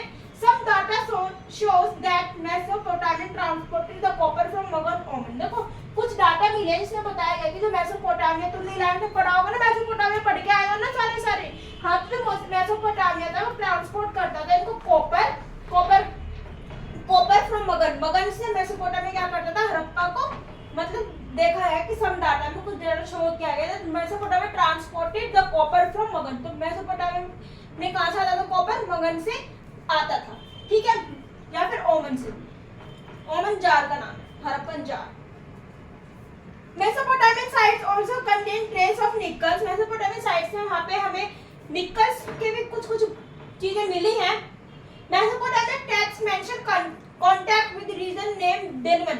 तो हमारे हिस्टोरियन को ना एक टेक्स्ट मिली है, मतलब टैबलेट मिली है मान लो, उसमें लिखा गया है कि उसमें कहीं ना कहीं मेंशन किया गया कि हमारे कांटेक्ट थे, यानी मेसोपोटामिया के कांटेक्ट कहीं ना कहीं दिखने मिले थे दिलमन से। दिलमन एक आइसलैंड है बहरीन में, ठीक है, जहाँ है वहाँ पे एक आइसलैंड है, वहाँ से इनके मेसोपोटामिया में कुछ कांटेक्ट मिले हैं। Magan and Meluhha evidences of descriptions of shape and walls on silk. तो मगन के और मेहुला की जो दो साइट है, इसके जो एविडेंस है, इसके बारे में जो बता रखा है इन दो साइड के बारे में, वो तुम्हारी बुक में एक ना पिक्चर दे रखी है, बोट टाइप, शेप टाइप, उस पे इसके उस सील पे, मतलब उस सील पे बोट वगैरह बना रखी है, और उस पे मतलब कहीं ना कहीं हम इसके एविडेंस देखने को मिले कि हाँ वहाँ पे ट्रेड होता था रिवर के थ्रू, वहाँ पे बोट्स वगैरह, शिप वगैरह ज्यादा वो किया जाता था। एविडेंसेस डिस्क्रिप्शन में वो दे रखे, मतलब तुम्हारी बुक में एक पिक्चर दे रखी होगी, इस पे जिस सील पे एक बोट होंगे, उसमें लोग बैठे होंगे, तो वो इसके हैं मगन के, वो मगन का क्या है, वो डिस्क्रिप्शन है, ठीक है, मगन के बारे में उसमें कहीं ना कुछ दिखा रखा है। सो आज समझ जाओ सील क्या होता है। हिस्ट्री में तुम्हें बहुत बार वर्ड लिखा दिख जाएगा सील। अब आज तुम समझ जाओ सील क्या होता है। सील क्या होता है, seal and sealing were used to facilitate a long distance communication. देखो सील पता क्या होता है, पहले के टाइम पे ना क्ले जो होती थी, जो मतलब मैंने तुम्हें बताया पहले कि वो मतलब क्ले वगैरह, मतलब ईंटें भी खुद ही बनाया करते थे। तो सील क्या होता है कि जो मतलब क्ले टाइप होती थी, ठीक है, एक क्ले होती थी, क्ले टाइप होती थी, उस पे वो जब वो क्ले गीली होती थी ना, जब वो क्ले गीली होती थी तो उस पे वो अपने जो भी उनको लिखना होता था, साइंस वगैरह जो भी उनको मैसेज लिखना होता था उस क्ले पे वो लिख देते थे जब तक वो गीली होती थी। फिर उसको क्या करते, धूप में सुखा देते थे, ठीक है। जैसे वो सूख जाती थी तो वो एज इट इज परमानेंट हो जाती थी वो, यानी उसको जो अक्षर उस पे लिखे हैं उसको कोई नहीं हटा सकता था। तो इन्होंने यहाँ पे बोला जो सील होती थी ना, and sealings were used to facilitate long distance communication. देखो जो सील्स होती थी वो लॉन्ग डिस्टेंस कम्युनिकेशन के लिए बहुत ज्यादा यूज की जाती थी, ताकि मैसेज जब जैसे कोई यहाँ पे कोई जैसे मान लो कोई कहीं रह रहा, कोई कहीं रह रहा, दूर दूर रह रहे एक फैमिली के, तो उसमें जो पहले तो फोन नहीं होता था, आजकल तो फोन पे टाइपिंग व्हाट्सएप वगैरह पे सबको मैसेज चला रहे थे कि हाँ भी हम ठीक है, तुम बताओ तुम भी ठीक हो ना, तो ऐसे तो हो जाता, लेकिन पहले ऐसे नहीं होता था। पहले वो सील पे मैसेज भेजते थे और फिर उसको लॉन्ग डिस्टेंस यानी उसको लॉन्ग डिस्टेंस कम्युनिकेशन के लिए यूज भी किया जाता था। बिफोर सेंडिंग द प्रोडक्ट, जब जो वो प्रोडक्ट भेज जाते हैं उसको भेजने से पहले another place it was tied. तो जब वो भेज मतलब जैसे वो पैकिंग करते थे ना भेजने के, हाँ भी मुझे तो ये सील सेंड करनी, तो उसको क्या करते थे, एक उसमें डाल देते थे बोरी टाइप उसमें पैकेट में, एंड इट वाज टाइड, और उसको नोट ऊपर से बंद कर देते, बहुत टाइटली उसका नोट बंद कर देते थे विद अ रोप, रस्सी की मदद से उसको बिल्कुल ऐसे कि मानो ऐसे ऊपर से बिल्कुल ऊपर से बांध दिया रस्सी से, और फिर वो बिल्कुल टाइट हो जाता था। ऑन द नोट, ऊपर की नोट उसको बहुत टाइटली बांध देते थे, and some wet clay affixed. It was done so that one or more seals were pressed on it. वो उसको इसलिए इतने टाइट से बांध देते थे क्योंकि वो एक सील नहीं ले जाते, बहुत सारे सील ले जाते थे, और इससे क्या होता था कि कहीं रास्ते में कहीं कुछ हो ना जाए, कोई सील टूट ना जाए या फिर एक दूसरे पे चिपक ना जाए। Leaving the impression if the product reach with the seal intact it mean it had reach safely. अगर प्रोडक्ट रीच यानी अगर चीज पहुंच गई है विद इट सील इंटैक्ट, जब वैसे चीज पहुंच जाती है तो वो वहां से मैसेज भेजते हैं सील पे लिख के कि हाँ भी मुझे ये चीज मिल गई, thank you for that, and ये सब वो मैसेज लिख के भेजते थे। तो इसका मतलब क्या होता है कि हाँ जो सामान इन्होंने भेजा है वो सेफली पहुंच चुका है इनके पास भेजा गया सेंडर के पास, रिसीवर के पास, इसने जिसको मिला उसके पास सामान अच्छे से पहुंच गया। The seal also conveyed the identity of the Sanders. और जो सील होते थे ना उसमें जिसके पास भेज रहा था उसका भी थोड़ा पता वगैरह लिख दिया जाता था। Harappan seals is the most distinctive artefacts. Harappa की सील है वो बहुत ज्यादा इंपॉर्टेंट है, आर्टिफैक्ट्स है। An object N ornament and और अ टूल्स और एंशिएंट टाइम, जैसे कि हड़प्पा के टूल्स हो गए, उसके ऑब्जेक्ट्स हो गए, वहाँ के जो गहने वगैरह वो पहनते थे, वो क्या करते हैं, देखो ये सब चीजें बहुत ज्यादा इंपॉर्टेंट है। एक चीज क्या दिखाते पहले वो कैसे रहा करते थे, उनका रहन सहन कैसा था, वो क्या क्या पहना करते थे, ये सारी चीजें इससे हमें पता चल जाती है हमारे हिस्टोरियन को। हड़प्पा सिविलाइजेशन के बारे में हमने इससे खोजा। And the seal is made up of a stone. जो सील होते थे कौन से उससे किससे बने होते थे, सीड साइड पत्थर पे वो बनी होती थी, सीड टाइट। किससे बनी होती थी, seed tight. The seal which contain animal modified science, इसमें बहुत सारे सील्स में एनिमल्स के साइंस भी लिखे होते थे, बहुत सारे साइंस होते थे। फ्रॉम द स्क्रिप्ट्स, स्क्रिप्ट लिखते वक्त बहुत सारे साइंस का यूज किया जाता था। तुम्हारी बुक में साइंस दे रखे होंगे, कुछ पिक्चर दे रखे होंगे, उसको ध्यान से देखो, वो कुछ साइंस है, ठीक है, जो यूज किए जाते थे सील पे लिखते वक्त। एज सिलेंड्रिकल सील फॉर्मिंग, और एक तुम्हारी बुक में एक सिलेंड्रिकल टाइप की सील भी दे रखी होगी, ठीक है। सिलेंड्रिकल टाइप फाउंड हुई है मेसोपोटामिया में, ठीक है, मेसोपोटामिया में मिली है। हैज हम bull modified which can be derived from the Indus region। तो ये कुछ इंडस, इसमें एक बुल है जो मॉडिफाइड एक बुल दिखा रखा है, ठीक है, उस पे इंडस वैली के कुछ मतलब बोट टाइप बना रखा है, ठीक है। तो उसको देखो, उसमें इंडस वैली की यात्रा करते हुए दिखा रखा है उसमें, ठीक है, इंडस वैली की यात्रा करते हुए उसमें दिखा रखा है। देखो ये तो थी हमारी हड़प्पा की सील, देखिए ये थी हमारी हड़प्पा की सील, ठीक है। एंड जब मैं सिलेंड्रिकल सील आपको बोल रही हूँ वो कुछ ऐसी है, देखो देखिए देखिए ये थी हमारी cylindrical seal.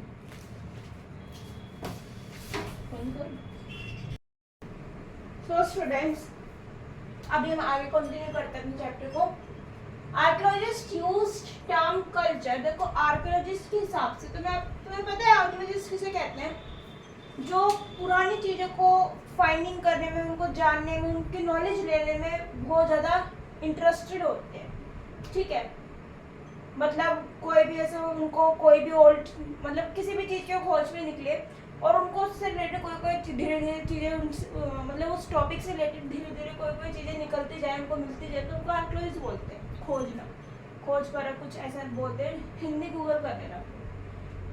Culture for distinctive objects which are different in style and found within a specific geographical area। देखो जो चीजें आर्कियोलॉजिस्ट को मिली, ठीक है, आर्कियोलॉजिस्ट के अकॉर्डिंग कल्चर का मतलब क्या है, फॉर डिस्टेंट, उनका बेसिकली इनडायरेक्टली उनका मतलब है ऑब्जेक्ट्स, जो चीजें उनको मिली हड़प्पा सिविलाइजेशन से रिलेट करती हुई, हड़प्पा से रिलेट करते हुए उनको जो चीजें मिली उनसे है, which is different in style, उनकी स्टाइल मतलब उनका तरीका बहुत ज़्यादा अलग था, चीज़ों की चीज़ें दिखने में अलग थी।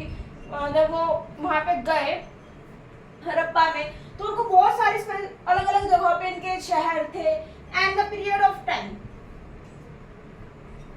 और इतने समय बाद भी वो चीज़ें वैसी की वैसी। The object belonging to the Harappa civilisation also called the Harappa culture. जो चीज़ें हड़प्पा सिविलाइजेशन में मिली, जो चीज़ें उनको लगा कि हाँ ये हड़प्पा से बिलोंग करती हैं, तो उनको आर्कियोलॉजिस्ट ने क्या नाम दे दिया, हड़प्पन कल्चर, ठीक है। आर्कियोलॉजिस्ट को जब लगा कि ये चीजें हड़प्पा सिविलाइजेशन से बिलोंग कहीं ना कहीं करती हैं, तो आर्कियोलॉजिस्ट ने इनको क्या नाम दे दिया, हड़प्पन कल्चर। समझ में आया? देखो अब इन्होंने जो हमारे आर्कियोलॉजिस्ट थे उन्होंने हड़प्पन कल्चर क्यों बोला, कल्चर का मतलब क्या होता है, हड़प्पा तो तुम्हें पता चल गया कि हड़प्पा क्या था, तो कल्चर का क्या मतलब होता है आर्कियोलॉजिस्ट के according. Archaeologist use term culture for distinctive objects which are different in style.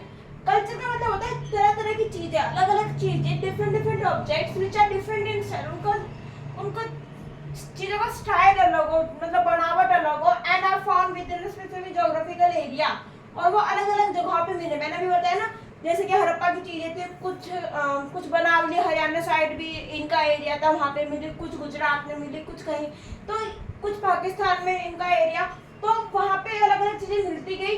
And the period of time thus object belonging to the Harappa civilization culture such as, यहाँ पे कल्चर बेसिकली किस चीज को डोनेट कर रहे हैं, culture का मतलब तो मैंने बता दिया, है ना, जो चीजें अलग अलग जगह पे मिली, लेकिन कौन सी चीज, हम किस चीज के बारे में बात कर रहे हैं यहाँ पे हड़प्पा से, सील्स, यानी सील्स तुमने 11th में पढ़ी होगी। सील्स क्या होता है, जो गीली मिट्टी होती है उसमें कुछ ना कुछ लिखा होता है, बाद में उसको सन ड्राइड कर दिया होता है, मतलब एक तरीके सील्स में पहले टाइम में नोटबुक नहीं होती थी, तो इस वजह से पत्थरों पे गीली, मतलब जो क्ले होती थी उस पर लिखा करते थे पहले के लोग, और उसको फिर सन ड्राइड करते थे, फिर वो टाइट हो जाती थी, तो उनको हम सील बोलते थे।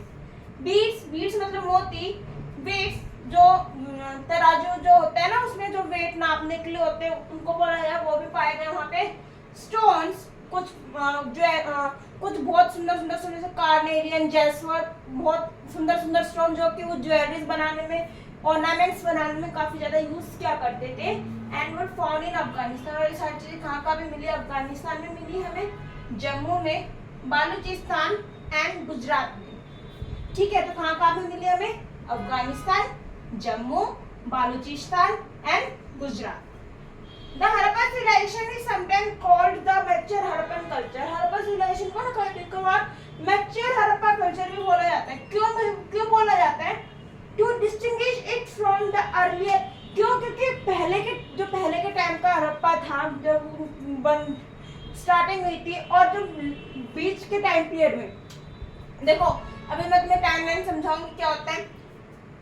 देखो पहले के टाइम का जो हड़प्पा था और जो बीच के टाइम पीरियड में जो हड़प्पा सिविलाइजेशन, मतलब जो पहले का जमाना था हड़प्पा में, उसमें, और जब धीरे धीरे जैसे डेवलपमेंट हुई, तो उस टाइम पे क्या क्या हमें डिफरेंसेस देखने को मिले, हम वो बात कर रहे हैं। And distinguish it from earlier and mature, तो आर्कियोलॉजिस्ट क्या करते हैं, इनमें डिस्टिंग्विश करते हैं, यानी डिफरेंस निकालते हैं कि पहले ऐसा था तो अभी ऐसा है, पहले ये सब यूज किए जाते थे तो अभी ऐसा यूज करते थे। ठीक है। And the Harappa late Harappa क्यों बोला गया, जब हड़प्पा धीरे धीरे जब हड़प्पा की सिटी का एंड होने लग गया तो उसको हमने लेट हड़प्पा बोल दिया। आया समझ में। मैच्योर मतलब डेवलप हड़प्पा, जब धीरे धीरे वो डेवलप में थे, वो तरक्की की ओर बढ़ रहे थे, बहुत सारी चीजें डेवलप कर रहे थे, उस टाइम की बात है मैच्योर। एंड लेट हड़प्पा यानी जब वो धीरे धीरे मतलब खत्म हो गया था, हड़प्पा एंड हो गया था। ठीक है, सो समझ में आएगा ना। अगर आपको कुछ डाउट लग रहा हो उस चैप्टर में तो मुझे नीचे कमेंट कर देना, मैं आपको रिप्लाई जरूर दूंगी। ठीक है। सो स्टूडेंट्स, अभी हम समझने वाले हैं sufficient strategies in Harappan civilisation. देखो सफिशिएंट स्ट्रेटजी मतलब हमें खाना पीना, भाई खाते क्या थे वो लोग, खाना पीना कैसे क्या करते थे। Here are strategies, strategy means livelihood, रहना क्या मतलब रहते कैसे थे, खाना पीना क्या था उनका। In Harappan civilization out of which agriculture was most efficient. देखो जब हड़प्पा सिविलाइजेशन थी ना भाई, उस टाइम पे कोई ऐसे जॉब के लिए नहीं आता था कि भाई चलो जॉब, सुबह नहा धो ले चलो जॉब के लिए, ऐसा नहीं होता था। पहले एग्रीकल्चर बहुत ज्यादा, यानी खेती बाड़ी बहुत ज्यादा हुआ करती थी। ठीक है।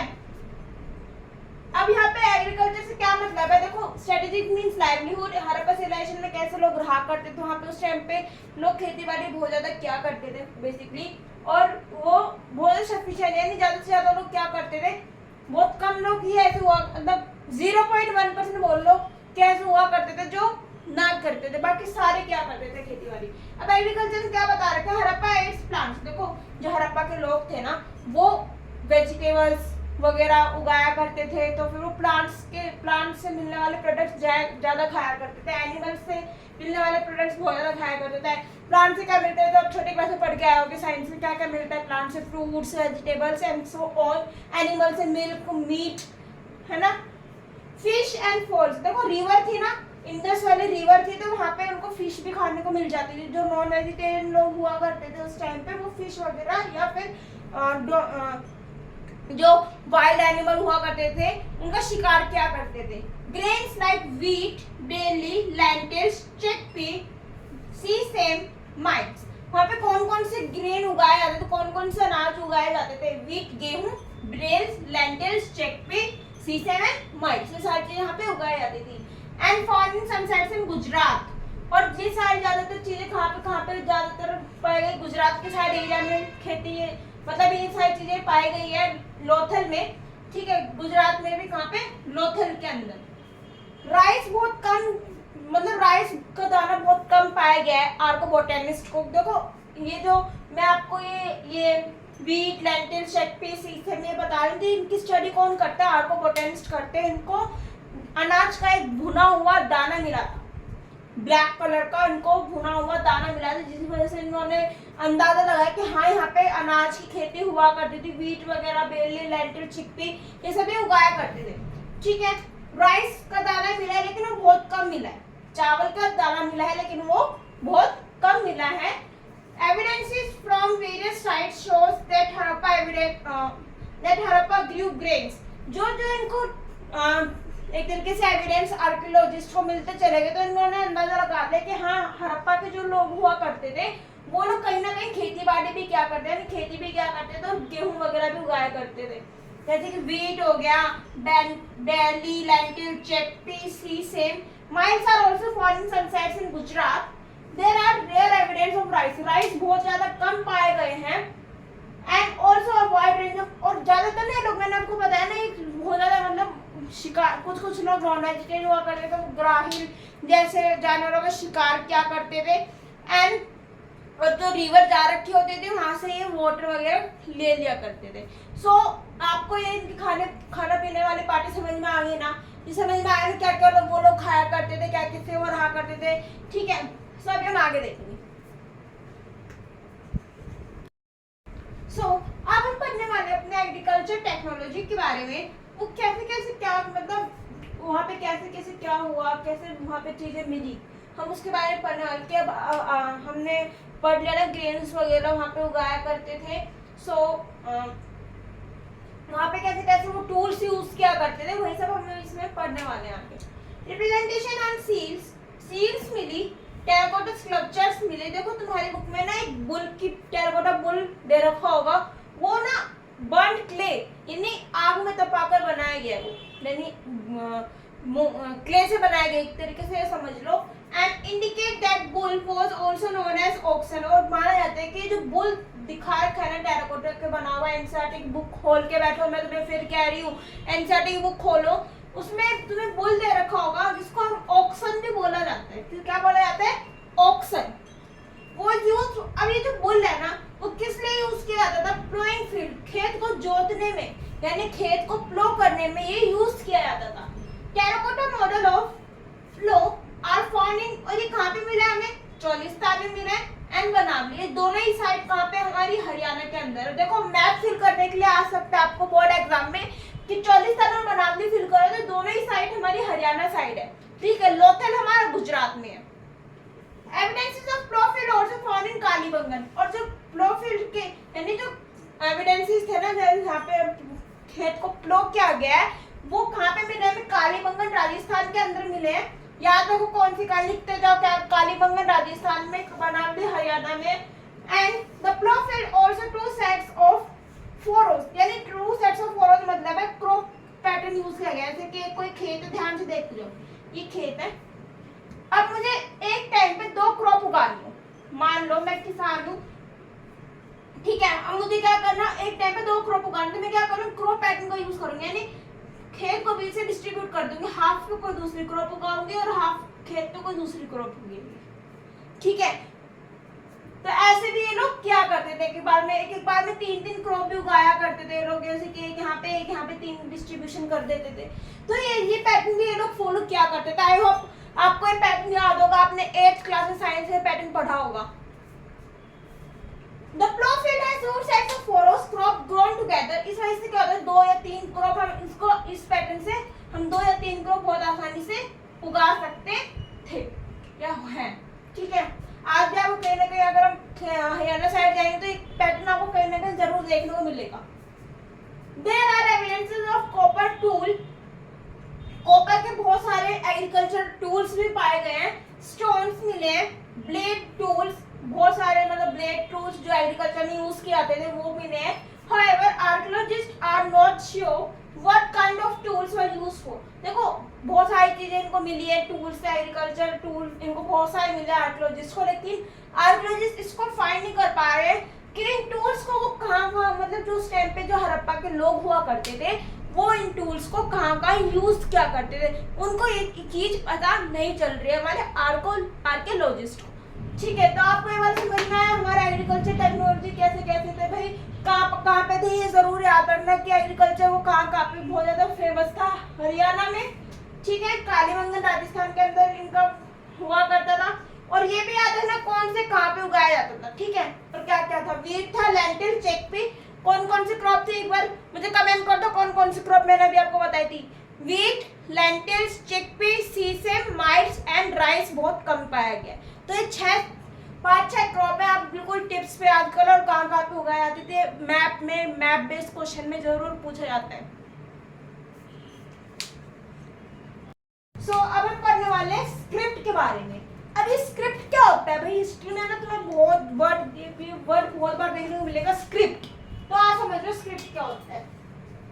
Harappan seals usually have a line of writing. देखो हड़प्पा में ना जो सील होती थी ना उसका लिखने का भी एक तरीका होता था भाई, हर चीज करने का एक तरीका होता है ना, तो हड़प्पा की जो सील्स थी ना उस पे भी वो उनका भी लिखने का एक तरीका होता था। Line of writing probably contain the name of title of the owner, मतलब जो हड़प्पा सील होते थे जब वो बनते थे तो उसमें ना एक ओनर का नाम भी यानी जिसने बनाया है उसका नाम भी लिखा होता था। Harappan script was difficult to understand, उसको समझना देखना बहुत ज्यादा डिफिकल्ट होता था समझना। The script was not alphabetical. देखो ये जो स्क्रिप्ट होती थी ना ये अल्फाबेटिक नहीं होती, एबीसीडी जब पढ़ते हैं ना वैसे नहीं होती थी। दे हैड मैनी साइंसेस, के बहुत सारे साइंस होते थे, मतलब ये स्क्रिप्ट है इसमें बहुत सारे साइंस यूज करके कुछ लिखा रहता था।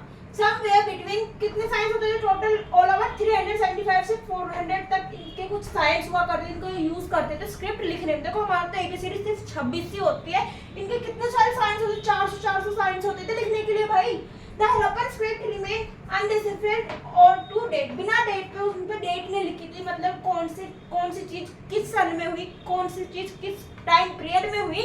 सो इस वजह से उनको डिसिफर करना, हिस्ट्रियन को उनको समझना, उन सील्स को समझना बहुत ज्यादा डिफिकल्ट हो गया था।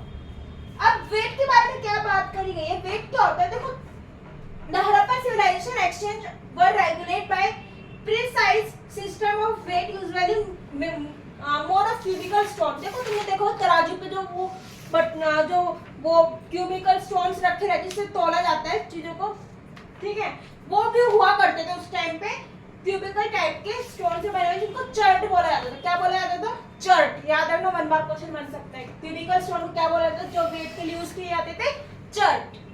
The lower denomination of weight, इनके जो वेट का सिस्टम होता था कुछ ऐसा होता था, ऐसे नहीं 1 2 3 ऐसे नहीं होता था, 1 2 फिर 4 नंबर का होता था, 8 16 32 और ऐसे करते करते भाई इनके यहाँ पे 12,800 का भी वेट सिस्टम था।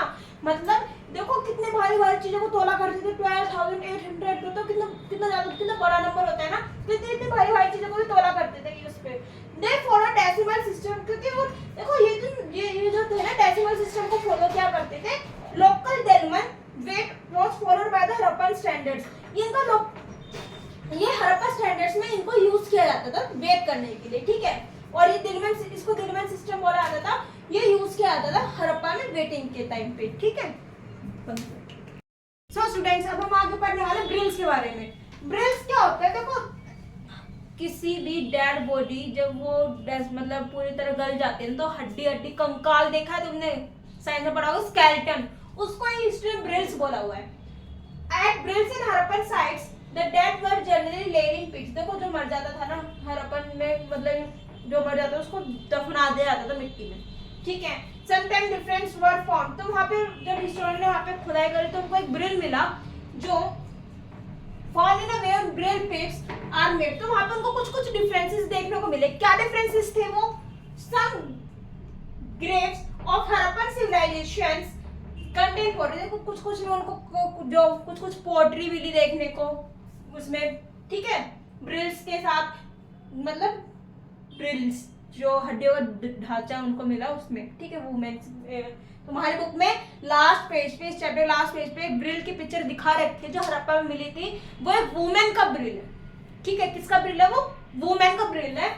Graves of Harappan civilisation content pottery, उनके साथ पोट्री मतलब माना जाता था। हड़प्पा जो थे ना आफ्टर लाइफ में बिलीव करते हैं, यानी वो सोचते थे कि मरने के बाद वो कहीं ना कहीं मतलब आफ्टर लाइफ में वो बिलीव क्या करते थे, जो लोग मर जाते थे उनके आफ्टर लाइफ में हड़प्पन लोग बिलीव क्या करते थे। तो उनके साथ मतलब कोई मर जाता था उनके साथ उनके पोट्री जो उनको चाहिए मतलब उनकी फेवरेट होती थी, या फिर ऑर्नामेंट्स जो वो पहना करते थे वो रख देते थे। This indicate the Harappan peoples had the believe that these items could used in afterlife। तो वो सोचते थे, वो आफ्टर लाइफ में बिलीव करते थे, तो वो सोचते थे कि हाँ मरने के बाद ये जो व्यक्ति है ये क्या करेंगे, इस पोट्री में खाना पकाएंगे, बनाएंगे, खाएंगे और ऑर्नामेंट्स वगैरह पहनेंगे। तो इस पे कुछ कुछ ये बिलीव क्या करते थे, तो इसलिए वो उनके साथ वो रख देते थे। Jewelleries have been found in burials, कुछ कुछ ब्रिल्स में ज्वेलरीज भी मिली है, और बहुत दोनों की ब्रिल्स में, मैन में भी और वुमेन में भी। These ornaments consisted in 3 shell rings, जैसे कि 3 shells वाले रिंग मिली, सेमी प्रीशियस स्टोन्स वाले, सेमी प्रीशियस जो उनका जैस्पर जो बहुत प्रीशियस स्टोन हुआ करते हैं, तो उनके बहुत सारे ज्वेलरीज मिली है। 100 ऑफ माइक्रो बीड्स, बहुत सारे छोटे छोटे बीड्स भी, मोती से बने हुए ज्वेलरीज भी मिली है, बहुत छोटी छोटी बीड्स वाली। Precious things were found with the dead, so it seemed that they had no belief in the buying precious things with the dead. In one such example that with beads in the copper mirror, तो इनको एक मतलब historians को एक brain मिला जिसके साथ उनको कॉपर मिरर भी रखा करते थे ज्यादातर उसमें, तो कॉपर मिरर भी कॉमन था वहाँ पे, कॉपर मिरर भी ब्रेन्स के साथ कहीं ना कहीं पाया गया है, ठीक है। तो मतलब इसका सीधा सीधा ये है कि जो ब्रेन्स हुआ करते थे, जो डेड बॉडीज के जो हड्डी और ढांचे हुआ करते थे, वो हड़प्पा के जो लोग थे वो आफ्टर लाइफ में बिलीव करते थे, इसलिए वही सारी चीजें। और अब आगे हम पहुंच गए आर्टिफैक्ट्स पे। तो आर्टिफैक्ट्स क्या था? Daily use objects are also found, वहाँ पे जो डेली यूज में यानी जो ऐसी चीजें जो डेली यूज में आया करती हैं वो भी मिली। Little stones had mills for grinding querns, pottery, ornaments, needles, body scrubbers. देखो क्या क्या मिल रहा है भाई, बॉडी स्क्रबर्स भी थे। These are easily found in the settlements, ये सारी चीजें नॉर्मल चीज थी जो वहाँ पे मिल रही थी हर घर में। अब लग्जरियस उनको कहते हैं जो कम से कम मिले, ठीक है, कहीं कहीं पे मिले। रेयर टू कॉस्टली, रेयर यानी जो बहुत रेयर टू रेयर मिली, और माना जाता है तो जो चीज रेयर मिल रही थी वहाँ पे हो सकता है उनका प्राइस ज्यादा हो, सारे लोग उनको एफर्ट नहीं ले पाते थे। Like the faience were precious, जैसे कि यहाँ पे फेन्स पोर्ट है वो बहुत प्रीशियस माना जाता था। It is made up of the सिल्सा मिक्स करके बनाया जाता था, कलर एंड द गम वगैरह मिक्स करके कराया जाता था, उसके बाद उसको फ्राई भी किया जाता था, तपाया जाता था। मिनिएचर पोर्ट्स, परफ्यूम बॉटल्स, ये सारी बहुत ज्यादा लग्जरियस होते हैं, मोस्टली फाउंड इन मोहनजोदारो। तो ये पोर्ट्स और ये परफ्यूम कहाँ पे मिले ज्यादातर? मोहनजोदारो के अंदर मिले। कहाँ पे मिले? मोहनजोदारो में, याद रखना।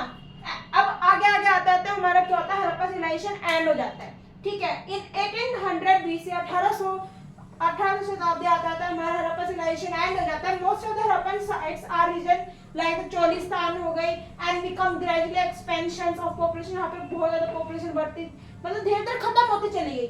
After 1900 BC there are the mark changes, तो 1900 आते कुछ यहाँ पे चेंजेस देखने को मिले। एंड द कल्चर से रिलेटेड, ठीक है, आर्टिफैक्ट्स से related and so the discipline like the weights, जैसे वहाँ पे वेट्स जो मैंने अभी आपको बताया था कितने भारी भारी वेट होते हैं, जो तराजू में तोलते थे वेट्स वगैरह, वो भी वहाँ पे कहीं ना कहीं देखने को मिले। सो स्टूडेंट्स आज के लिए इतना ही। अब हम मिलते हैं, मैं इसका सेकंड पार्ट जरूर लेके आऊंगी, थोड़ा सा बचा हुआ है। सो हम मिलते हैं जल्दी से नेक्स्ट वीडियो में, आपके लिए पार्ट 2 वाली वीडियो जल्दी आएगी। Thank you.